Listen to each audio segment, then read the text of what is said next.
Hi, I'm Rafael Cebrián, and you're watching Hollywire. What's up, Hollywire? Gabby Conti here with Rafael Cebrián. Rafael, welcome to the studio. Thank you for having me. So let's play a quick little game. Let's do Hollywire first. Okay. Okay. First role you ever booked. Well, I was 15, and I did a huge TV show in Spain. I did a guest star in a huge TV show in Spain. It was called Los Serrano. Wow. Back in 2004. Not even an 2003, extra. You 2004. got that. That was Yeah, but my first series regular, when I think of my first professional you think job, of like, recurring. 12, 13 years ago, I was a series regular in this show called Borges. Cool. By Tom Fontana. So yeah, Nice. I love that show, and I love Tom Fontana. Great guy. He's kind of like my godfather in a way in this industry. First movie you watched that made you fall in love with acting, or first movie or TV show, like first thing that you really made you be like, this is what I want to do. This is hard. Yeah.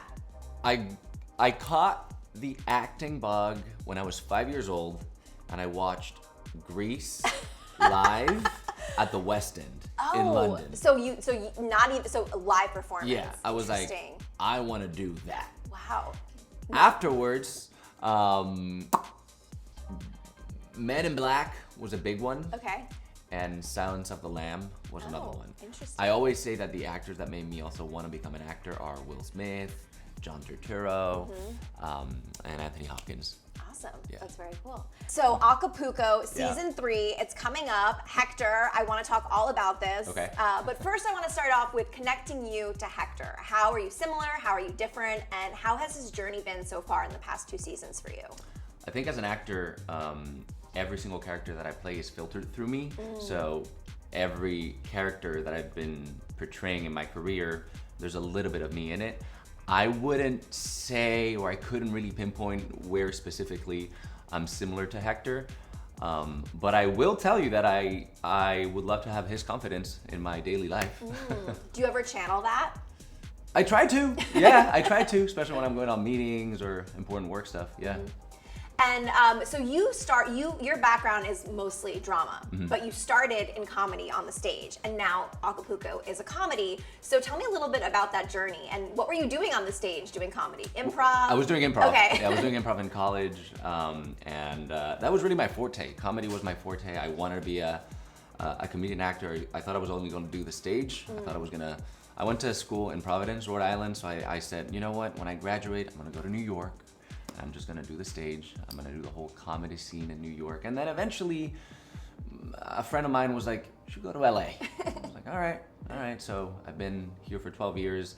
Stage is something that I miss, and I wish I had a little bit more of that. But it's where I became an actor, really.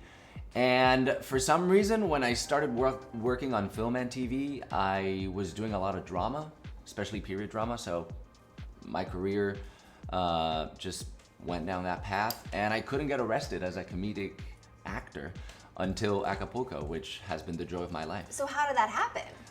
Well, a lot of auditions. Right? Did you go in just for Hector, or were there other yeah, roles I that you went in auditioned? for Hector, and it's funny because one of the creators told me that the character of Hector initially was a little older, and he was just not so happy with life and with his job. I guess more of a depressed guy with like a view on life a little sadder than the Hector that I portrayed. It was my interpretation of it. I guess it just echoed with the creators, and they went down that road. Oh, interesting. Yeah, but it was a lot of auditioning, a lot of tapes, a Yeah. lot of back and forth.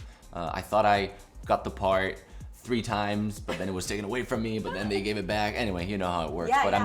I'm just so happy, and yeah, it's been one of the best characters I've ever had the chance to portray in I my love career. that. Yeah. And it's so fun too, because not only are you playing this character, you're playing this character in the 80s. Like, you Yeah. get to be in the 80s. What is that like, being in a different time period and playing in that different time period? It's funny because I feel like, well, I was born in '89. Yep. And I feel like I'm super connected to that era, even though I didn't live it. I don't know, maybe it was because of my parents, you know. Right. I feel They like lived it. Yeah, they lived it, so I was influenced by their music, their style.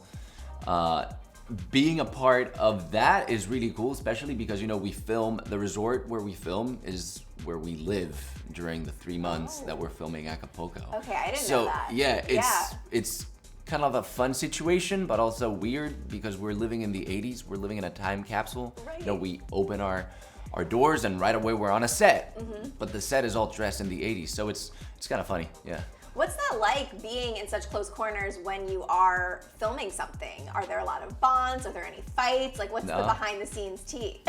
Honestly, I wish I could give you drama, but no, it's so much fun living together. It's like camp for adults. I love that. Luckily, we all get along, so that makes a huge difference.